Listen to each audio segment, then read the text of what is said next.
Where there's a government grant, there's usually a crook plotting to get their hands on it.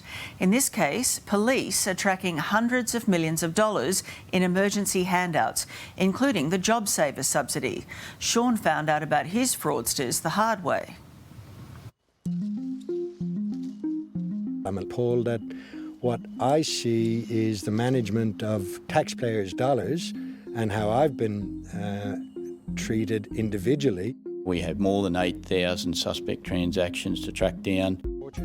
Small business owner Sean Prendergast has found himself in the middle of a massive government grant fraud.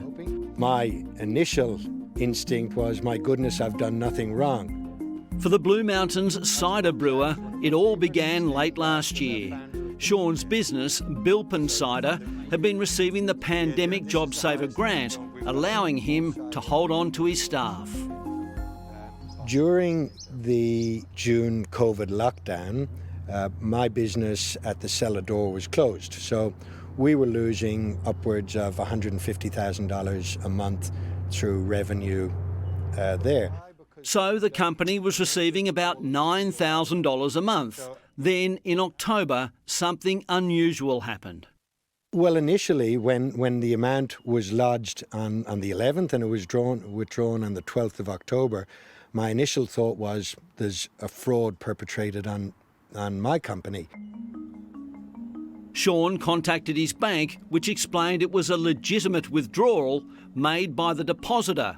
He then rang Service New South Wales. They initially were of the view that all the payments had been made, which was correct. And then I explained to them, that's right, but the last one had been withdrawn again. And I provided them with all the documentation and the screen grabs from the bank account. But it got him nowhere.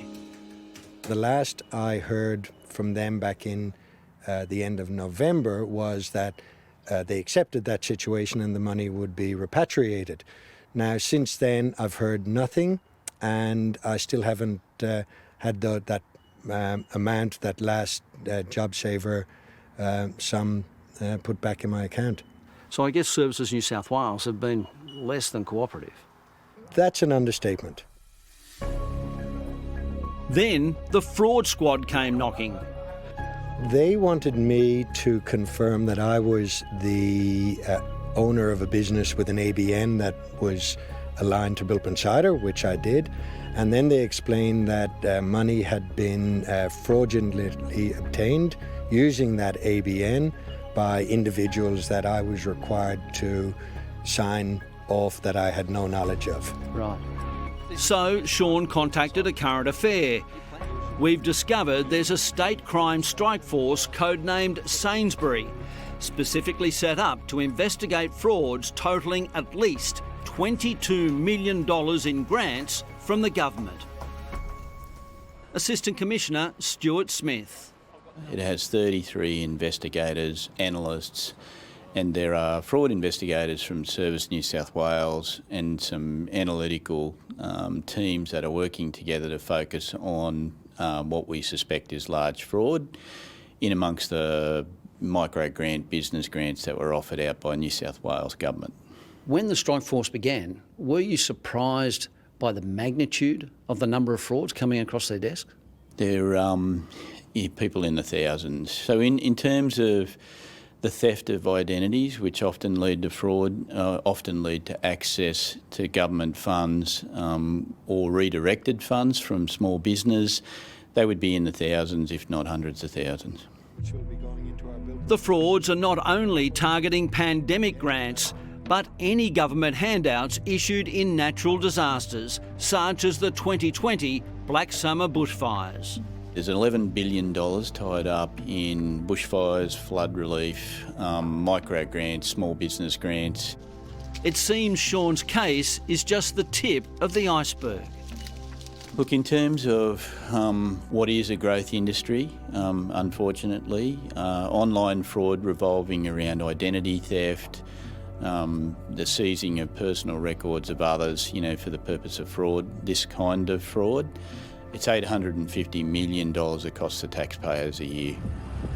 Sainsbury investigators have already made arrests. This 21-year-old labourer allegedly carried out 21 transactions involving $500,000. Police seized a Mercedes ute, jewellery, computers and drones believed to have been bought with the proceeds. But detectives know they're not hunting a single kingpin, but a syndicated network of crooks taking advantage of a system set up to make life easier for people in need. Often they work together in clusters. What we are seeing, in Sainsbury is clusters of people working together to commit the fraud, but always at the source of it all is someone's identity. Someone needs to give away their identity, or a hacker accesses a system with mass identity records. But the racket does appear to be well coordinated.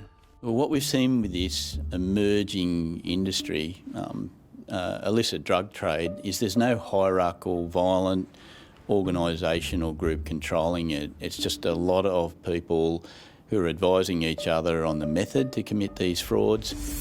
And it's you and I footing the bill. So taxpayers will be footing the bill, and they're footing the bill for the fraud, the multi-hundreds of millions of dollars worth that are going into the hands of fraudulent offenders. Sean Prendergast just wants some straight answers from Service New South Wales. Somebody's had a field day out there and they've made it very easy for them to get that money out. While it's not going to send his company broke, he wonders how many others have been stung and are getting short shrift from Service New South Wales. They seem to be a law unto themselves.